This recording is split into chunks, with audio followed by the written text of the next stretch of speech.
ईश्वर के मुख्य नाम ओम का उच्चारण करेंगे अर्थ और भावना को बनाते हुए।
समादरणीय धार्मिक सज्जनवृंद,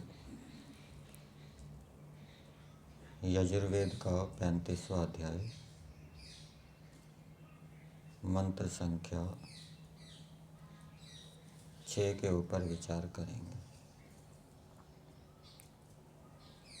मंत्र है प्रजापतौ त्वा देवतायाम उपोदके लोके निदधामि असौ अपानः शोषुचत अघम्।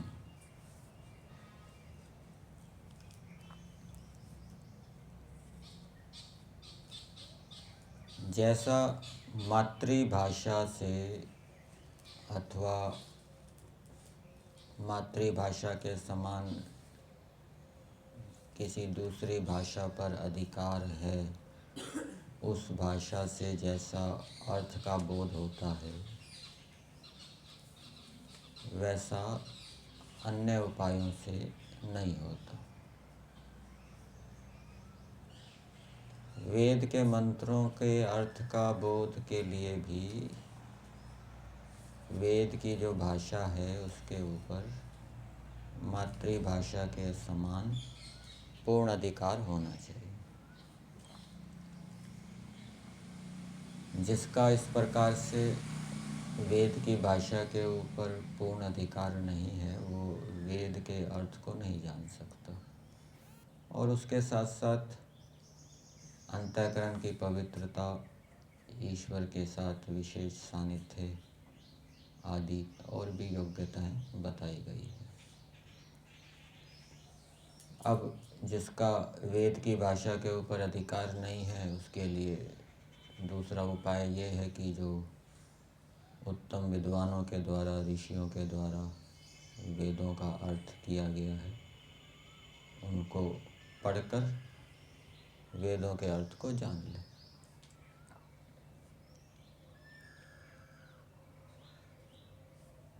यजुर्वेद कर्मकांड का वेद बताया जाता है, अर्थात इसमें मुख्य रूप से कर्मों का विधान किया गया है।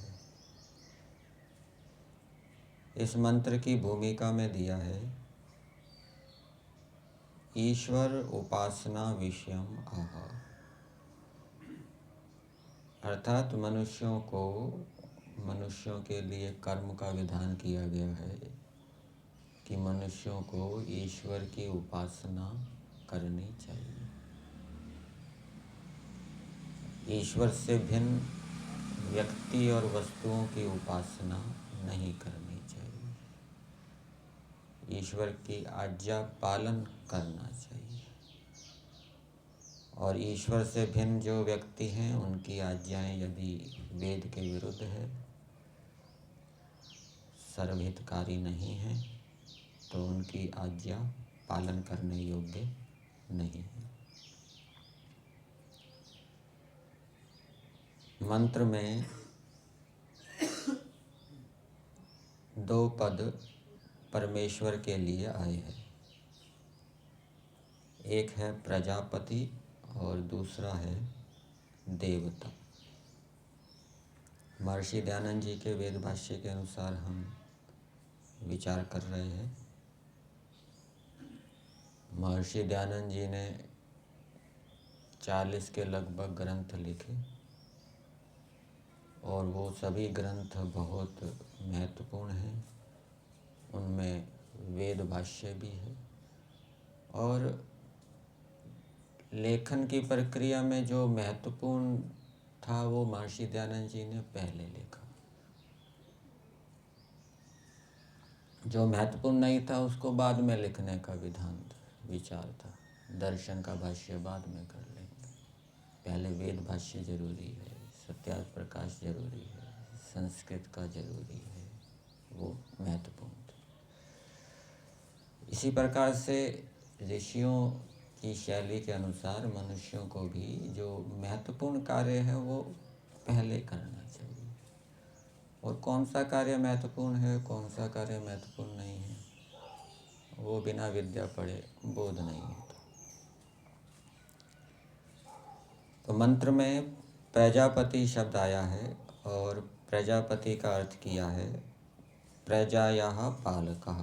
परमेश्वर प्रजा का पालक है। प्रजा किसको कहते हैं? क्या प्रकृति ईश्वर की प्रजा है?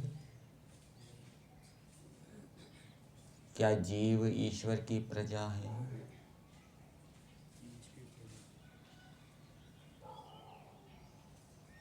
अथवा जो कार्य जगत है वो ईश्वर की प्रजा है?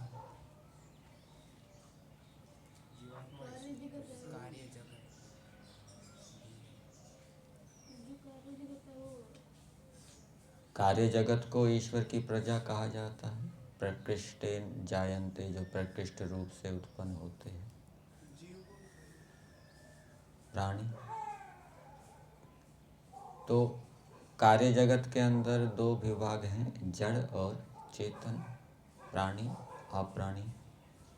तो परमेश्वर इन दोनों का पालन करने वाला है। जड़ पदार्थों की भी पालना करता है, पालना का मतलब रक्षा करता है, और चेतन प्राणियों की भी रक्षा करता है। चेतन प्राणियों की रक्षा कैसे करता है? भिन्न भिन्न प्रकार के प्राणी हैं, स्थूल हैं, सूक्ष्म हैं, भिन्न भिन्न स्थानों पर रहते हैं। तो जहाँ जहाँ जो प्राणी रह रहे हैं वहाँ वहाँ उनको जलवायु भोजन आदि उपलब्ध होता है। उनको ईश्वर ने ज्ञान दे रखा है, क्या खाना है, क्या पीना है, कितना खाना है, और सारी शरीर के अंदर व्यवस्थाएं बनी हुई है। जो वो खाते हैं वो पचता है, उससे उनके शरीर की पुष्टि होती है। ये तो चेतन प्राणियों की पालना है, रक्षा है। जड़ पदार्थों की भी रक्षा करता है। शरीर की रक्षा कर रहा है ईश्वर। कैसे? शरीर के ऊपर सिर से लेकर पैर तक त्वचा का आवरण है, जो शरीर के अंदर हानिकारक कीटाणुओं को जाने से रोकता है। इसलिए जब ऑपरेशन करते हैं, शरीर को खोलते हैं, तो सारा वातावरण शुद्ध किया जाता है, कीटाणु रहित किया जाता है। और जो ऑपरेशन करने वाले सर्जन हैं वो भी मुंह के ऊपर मास्क बांधते हैं, क्योंकि उस समय शरीर खुला हुआ है, त्वचा को हटाया गया है। और ये जो त्वचा है ये हमारे शरीर की रक्षा करती है। इसी प्रकार से पृथ्वी है, पृथ्वी के ऊपर भी त्वचा है जो पृथ्वी की रक्षा करती है। पृथ्वी के ऊपर त्वचा कौन सी है? औषधियाँ वनस्पतियों के रूप में, ठीक है। और भी आप विचार करेंगे, पृथ्वी के चारों ओर वायुमंडल बना हुआ है, वो भी पृथ्वी की रक्षा करता है। तो ईश्वर सामान्य रूप से तो सभी प्राणियों की रक्षा कर रहा है, लेकिन विशेष रूप से भी रक्षा करता है। सामान्य रूप से नास्तिकों की भी रक्षा करता है, आस्तिकों की भी रक्षा करता है। जो नास्तिक ईश्वर को नहीं मानता लेकिन वो सेवा भावी है, दयालु है, कृतज्ञ है, पुरुषार्थी है, मेहनत ईमानदारी से काम करने वाला है। दूसरा आस्तिक है, वो ईश्वर को मानता है लेकिन उसके अंदर सेवा, सहानुभूति, दया नहीं है, कृतज्ञता नहीं है, मेहनत ईमानदारी नहीं है। तो ऐसे आस्तिक से नास्तिक व्यक्ति आध्यात्मिक दृष्टि से श्रेष्ठ है। ईश्वर सामान्य रूप से सबकी रक्षा कर रहा है, लेकिन जो विशेष रूप से ईश्वर के अनुकूल चलता है, ईश्वर की आज्ञाओं का पालन करता है, ईश्वर उनकी विशेष रूप से रक्षा करता है। कैसे रक्षा करता है? विशेष रूप से ज्ञान विज्ञान देता है, उत्साह देता है। लोक के अंदर, संसार के अंदर राजा भी प्रजापति होता है। वो भी, उसने भी ईश्वर के गुण को धारण किया हुआ है। जैसे ईश्वर प्रजा का पालन कर रहा है, वैसे ही राजा भी प्रजाओं का पालन करके वो भी ईश्वर की उपासना कर रहा है। माता पिता भी अपनी संतानों का पालन करके ईश्वर की उपासना कर रहे हैं। यदि माता पिता अच्छी प्रकार से पालन कर रहे हैं तो वो ईश्वर की उपासना है। गुरु आचार्य भी शिष्यों की पालना कर रहे हैं तो वो भी ईश्वर की उपासना कर रहे हैं। सन्यासी भी पालन करता है विद्या के उपदेश से, धर्म के प्रचार से, वो भी प्रजापति है, वो भी ईश्वर की उपासना कर रहा है। तो जैसे परमेश्वर प्रजापति है, वैसे ही मनुष्यों को भी प्रजापति बनना चाहिए और इससे उनकी उन्नति होती है। और दूसरा प्रजापति का अर्थ क्या हो जाएगा? प्रजाओं का स्वामी। ईश्वर सभी प्रजाओं का, सारे जगत का, कार्य जगत का स्वामी है। भूतस्य जातः पतिरेक आसीत्। कोई हमारा परिचित है, उसकी गाड़ी को हम जानते हैं और कहीं हमने उसकी गाड़ी, केवल गाड़ी को देख लिया तो गाड़ी को देखकर हम अनुमान लगा लेते हैं कि ये हमारे परिचित की गाड़ी है। लेकिन पेड़ पौधों को देखकर हम ये नहीं बोध करते कि ये पेड़ पौधे किसके हैं। सूर्य चंद्रमा को देखकर ये बोध नहीं करते ये सूर्य चंद्रमा किसके हैं। गाड़ी को देखकर तो पता लग गया ये मेरे मित्र की गाड़ी है, मेरे साथी की गाड़ी है। तो इसका मतलब क्या है? कमी है, संस्कारों की कमी है। ऐसे संस्कार बचपन से नहीं डाले गए, इस कारण से वो बोध नहीं हो रहा। तो परमात्मा प्रजाओं का स्वामी है, तो मनुष्यों को भी प्रजाओं का स्वामी बनना चाहिए। प्रजाओं का स्वामी बनना चाहिए। ये ईश्वर की क्या है? उपासना है। प्रजा चेतन भी होते हैं, जड़ भी होते हैं। कोई गौशाला खोलता है, लूली लंगड़ी गायों को रखता है, उनका पालन कर रहा है, उनका स्वामी हो गया, तो ये ईश्वर की उपासना कर रहा है। दूसरा शब्द आया परमेश्वर के लिए, देवता। देवता का अर्थ किया है पूजनीय। वैसे देव शब्द का अर्थ क्या होता है? देने वाला। देवो दानाद् वा द्युतनाद् वा दीपनाद् वा द्युस्थानो भवति इति वा। देने से, ईश्वर देने वाला है। दान और परोपकार में अंतर है। दान और परोपकार में अंतर है। परोपकार दान के रूप में भी हो सकता है और बिना दान के रूप में भी हो सकता है। यदि किसी का उपकार कर रहे हैं, किसी की चिकित्सा कर रहे हैं, किसी का रोग दूर कर रहे हैं, ये परोपकार कर रहे हैं, लेकिन बदले में पैसे ले रहे हैं, तो ये परोपकार तो है लेकिन दान नहीं है। और यदि किसी की रोग चिकित्सा की, रोग दूर किया और बदले में पैसे नहीं लिए, तो ये क्या हो गया? दान हो गया। तो ईश्वर दान भी करता है और परोपकार भी करता है। मनुष्य के द्वारा किए गए परोपकार से बड़ी भारी हानि भी हो जाती है। वो कहते तो है कि हम परोपकार कर रहे हैं, लेकिन उससे समाज की, देश की बड़ी हानि भी होती है। वो किस कारण से होती है? अज्ञानता के कारण, अविद्या के कारण। मछली पानी से बाहर निकलकर तड़पने लग गई और किसी ने उसका हित करना चाहा, पंखा लेकर हवा करने लग गए कि मैं इसका परोपकार कर रहा हूँ, हित कर रहा हूँ। वो तो पंखा करने से मर जाए, उसका हित क्या है? उसको पानी में डाल दो।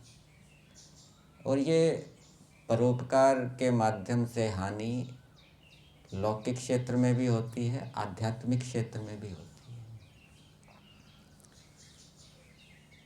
है। डॉक्टर परोपकार के नाम पर इलाज करते हैं कि मैं इसका रोग दूर करने के लिए प्रयास करता हूँ, लेकिन इतने साल हो जाते हैं रोगी का रोग ही दूर नहीं होता। परोपकार हुआ ही नहीं, कर तो रहे हैं लेकिन हुआ नहीं, अथवा रोग और बढ़ जाता है, रोगी मर भी जाता है, ऐसी स्थिति भी हो जाती है। परोपकार के नाम पर लाभ ही नहीं हुआ, उल्टा हानि भी हो गई, ऐसा भी हो जाता है। और आध्यात्मिक क्षेत्र में भी ऐसा होता है। किसको कौन सी बात बतानी है, किसका क्या स्तर है, छोटे स्तर वाले को ऊंचे स्तर की बात बताएंगे तो उसकी हानि होगी, लाभ नहीं होगा। छोटे स्तर वाले को अभी छोटे स्तर की बात बतानी चाहिए। वो अभी छोटे स्तर की बात सीखेगा नहीं, ऊंचे स्तर की बातें सीखने लग जाएगा तो फिर वो मार खाएगा आगे जाके। ये आध्यात्मिक क्षेत्र में भी अज्ञानता के कारण व्यक्ति परोपकार के नाम पर दूसरों की हानि कर देते हैं। तो ये भी बहुत बुद्धिमत्तापूर्वक आध्यात्मिक क्षेत्र में भी प्रेरणाएं देनी होती है, किसको क्या प्रेरणा देनी है, किसका क्या स्तर है। तो ईश्वर देवता है, देने वाला है, हम भी दें, परंतु ऐसा दें, ऐसा दान दें जिससे कि दूसरे का हित हो। ईश्वर जो देता है उससे दूसरों का हित होता है। ईश्वर ने ये सारी सृष्टि दे रखी है, दान के रूप में दे रखी है। और ईश्वर का जो दान होता है वो गौण रूप से होता है, मुख्य रूप से नहीं होता, अधिकार उसके पास रहता है। यहाँ पर देवता का अर्थ किया है पूजनीय। ईश्वर पूजनीय है, अर्थात सत्कार करने योग्य है। पूजा सत्कार का नाम है। ईश्वर का सत्कार करना चाहिए, ईश्वर की आज्ञा का पालन करना चाहिए। क्यों करना चाहिए?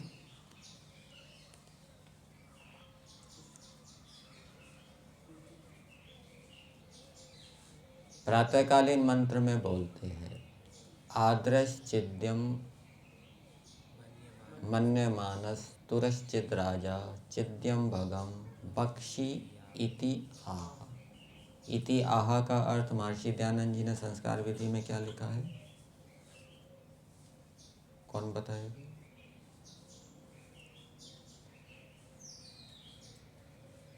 इति आह।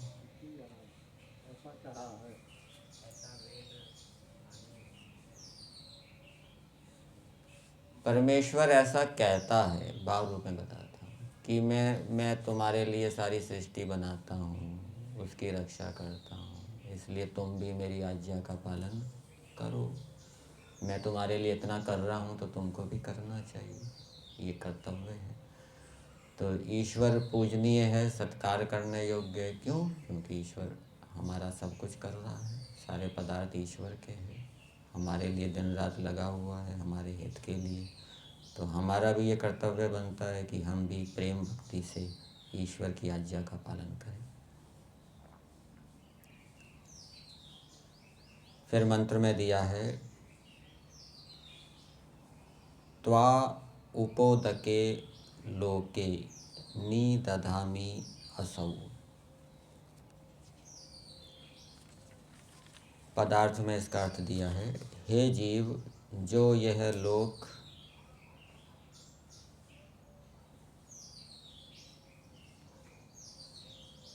नह हमारे पाप को शोषुषत शीघ्र सुखा देवे, उस प्रजा के रक्षक पूजनीय परमेश्वर में तथा उपोदके उपगत समीपस्थ उदक जिसमें हो दर्शनीय स्थान में आपको निरंतर धारण करता हूँ। तो परमेश्वर को निरंतर धारण करने का विधान किया गया है इस मंत्र में। मनुष्यों को क्या करना चाहिए? मनुष्यों को निरंतर परमेश्वर का धारण करना चाहिए, व्यवहार काल में भी और संध्या के काल में भी, ध्यान के समय भी। और ध्यान कहाँ करना चाहिए वो बताया गया है, उपोदके लोके, जल के समीप, नदी के समीप दर्शनीय स्थान पर ध्यान करना चाहिए। किसका ध्यान करना चाहिए? परमेश्वर का। किस लिए करना चाहिए? और व्यवहार काल में परमेश्वर की आज्ञा का पालन किस लिए करना चाहिए? वो आगे मंत्र में बताया, अपनः शोषुषत, जिससे कि परमेश्वर हमारे पाप को सुखा देवे। भावार्थ में दिया है, हमको पाप से पृथक कर देवे। अविद्या को भी महापाप कहा गया है आर्य विनय के अंदर। अविद्या भी एक क्या है? महापाप। और अविद्या के कारण ही तो ये पाप होते हैं सारे। व्यक्ति झूठ बोलता है, छल कपट करता है, स्वार्थी होता है, मेहनत ईमानदारी से काम नहीं करता, आलसी प्रमादी होता है। इसमें कारण क्या होता है? अविद्या। तो ईश्वर हमें अविद्या से पृथक कर दे, पापों से पृथक कर दे, इसलिए हमें संध्या के समय ईश्वर को धारण करना चाहिए, ईश्वर का ध्यान करना चाहिए। ईश्वर का ध्यान करेंगे, ईश्वर के गुण कर्म स्वभावों का ध्यान करेंगे कि ईश्वर पापों से पृथक है, ईश्वर कोई पाप आचरण नहीं करता, ईश्वर सदा धर्म का सेवन करता है।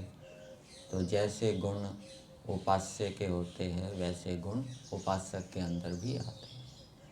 तो हमारे को भी ये प्रेरणा मिलेगी कि हमें भी पाप से बचना चाहिए, धर्म का सेवन करना चाहिए। और व्यवहार काल में यदि हम ईश्वर की आज्ञाओं का पालन करेंगे, अहिंसा, सत्य, अस्तेय आदि का पालन करेंगे, तो उससे भी हमारी जो पाप के संस्कार हैं वो कमज़ोर होंगे। ईश्वर की एक आज्ञा ये भी है पाप से पृथक करने के लिए। कोई पाप हो गया तो प्रायश्चित करो। प्रायश्चित, इसके अंदर दो शब्द बताए गए हैं, एक प्रायो और दूसरा चित्त। प्रायो नाम तपा उक्तम, प्राय का अर्थ होता है तप, तप करना। अर्थात कोई त्रुटि हो गई, दोष हो गया, गलती हो गई तो कुछ उसके लिए कष्ट सहन करना चाहिए, कुछ दंड लेना चाहिए। उससे जो पाप के संस्कार हैं वो कमज़ोर पड़ेंगे और फिर आगे से ना करने के लिए चित्त संकल्प लेना चाहिए कि आगे मुझे ये पाप कर्म नहीं करना। तो ऐसा करेंगे और साथ साथ में ईश्वर की आज्ञाओं का भी पूरी शक्ति से पालन करेंगे तो हमारे जो पाप के संस्कार हैं वो कमज़ोर पड़ेंगे। और कमज़ोर किए हुए पाप के संस्कारों को फिर मारना चाहिए। कलेशों को भी ऐसा ही किया जाता है। कलेशों को पहले कमज़ोर किया जाता है और फिर कमज़ोर करके उनको नष्ट किया जाता है। उदाहरण दिया है वहाँ पर योग दर्शन के अंदर, जैसे किसी कपड़े को धोना हो, मैला कपड़ा है तो पहले उसका जो स्थूल मल है उसको दूर किया जाता है, पानी में भिगोया जाता है, ऊपर से जो धूल मिट्टी गंदगी है उसको हटाया जाता है। फिर उसका जो सूक्ष्म मल है उसको दूर करने के लिए साबुन लगाते हैं, सोटे से पीटते हैं तो उसका सूक्ष्म मल दूर होता है। इसी प्रकार कलेशों के संस्कारों को भी दूर करने के लिए पहले हमें उनको कमज़ोर करना पड़ेगा। पशुओं को भी ऐसे ही मारते हैं, पहले उनको कमज़ोर रखते हैं, भूखा प्यासा रखते हैं, कमज़ोर हो जाते हैं, फिर मार देते हैं। तो कलेशों को कमज़ोर करने के लिए क्या करना पड़ेगा रवि जी? कलेश कमज़ोर किससे होंगे? तनु किससे होंगे कलेश? क्रिया योग से, प्रतिपक्ष भावना से, तप, स्वाध्याय, ईश्वर प्रणिधान, प्रतिपक्ष भावना, इससे कलेश कमज़ोर होंगे। कलेश कमज़ोर होंगे, कलेशों के संस्कार कमज़ोर होंगे। दोनों एक ही बात है, एक ही उपाय से दोनों हो जाएंगे। कलेश भी कमज़ोर होंगे, कलेशों के संस्कार भी कमज़ोर होंगे। कौन सा सूत्र है? हानम एशाम कलेशवद उक्तम, ये चौथे पाद में बताया है। ठीक है। और फिर जब कलेशों के संस्कार कमज़ोर हो गए फिर उनको तत्व ज्ञान से मारना पड़ेगा। ऐसे ही पाप के संस्कार हैं, पाप के संस्कार कमज़ोर हो गए किससे? दंड से। फिर संकल्प लेंगे कि अब मुझे पाप नहीं करना। तो अपानः शोषुचत अघम का अर्थ यहाँ दिया है पदार्थ में कि ईश्वर हमारे पाप को शीघ्र सुखा देवे। शीघ्र शब्द मंत्र के अंदर नहीं आया, और संस्कृत भाग में अर्थ दिया है शोषुचत का भृशम शोषयतु। भृशम का अर्थ, भृशम का अर्थ बहुत भी है, बहुत सुखा देवे, और हो सकता है यहाँ शीघ्र अर्थ, हिंदी भाग में शीघ्र अर्थ इसका किया हो। तो ईश्वर हमारे पाप के संस्कारों को शीघ्र सुखा देवे, इसके लिए क्या करना पड़ेगा? योग दर्शन की दृष्टि से तीव्र संवेग, अधिमात्र उपाय और ईश्वर प्रणिधान। जितना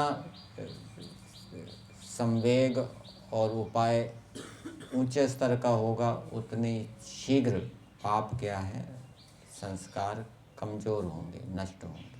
और जितना ऊंचे स्तर का ईश्वर प्रणिधान होगा साथ में, उतना शीघ्र ही क्या है, पाप कमज़ोर होंगे हमारे। तो इस मंत्र के भावार्थ में दिया है, हे मनुष्यों, जो जगदीश्वर उपासना किया हुआ पाप आचरण से पृथक कराता है।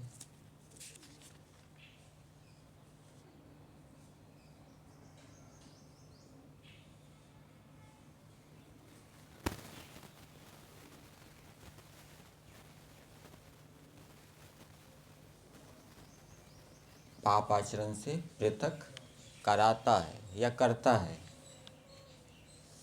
संस्कृत भाग में भी यही लिखा है, पृथक कारयति, पाप आचरण से पृथक कराता है, पाप से पृथक कराता है। उसी में भक्ति करने के लिए तुमको मैं स्थिर करता हूँ। तो यहाँ पर उपासना का अर्थ ये लेना चाहिए कि व्यवहार काल में हम ईश्वर की आज्ञा का पालन करेंगे, और उपोदुके लोके, संध्या के समय हम प्रेम भक्ति से ईश्वर का ध्यान करेंगे तो ईश्वर क्या है, हमें पाप से पृथक करेगा। इसलिए मैं तुमको स्थिर करता हूँ इस कार्य में, जिससे सदैव तुम लोग श्रेष्ठ सुख के देखने को प्राप्त हो। तो श्रेष्ठ सुख यदि हमें चाहिए तो उसके लिए हमें व्यवहार काल में अहिंसा रूप ईश्वर की आज्ञा का पालन करना पड़ेगा, और संध्या के समय ईश्वर का ध्यान करना पड़ेगा।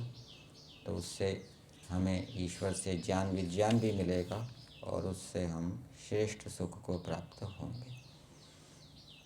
तो मंत्र का संदेश मनुष्यों के लिए यही है कि मनुष्य परमेश्वर के समान प्रजापति बने, परमेश्वर के समान देव बने और पापों से पृथक हों। ये ईश्वर ने मनुष्यों को उपदेश दिया है कि हे मनुष्यों, तुम पापों से पृथक हो। और उसका उपाय भी परमेश्वर ने मंत्र में बताया कि तुम मेरी आज्ञा का पालन करोगे, मेरा ध्यान करोगे, तो तुम पापों से पृथक हो सकते हो। और यदि मेरी उपासना नहीं करोगे, मेरी आज्ञा का पालन नहीं करोगे, तो ईश्वर की आज्ञा के पालन के विरुद्ध क्या है? पाप ही है, अधर्म ही है। जितना अधर्म करते जाएंगे उतने उसके संस्कार मजबूत होते जाएंगे। और जितना हम अच्छे कार्य करेंगे, अच्छे कार्य करने से बुरे कार्यों से हमारी बुद्धि निवृत्त होगी। यहीं तक रखें।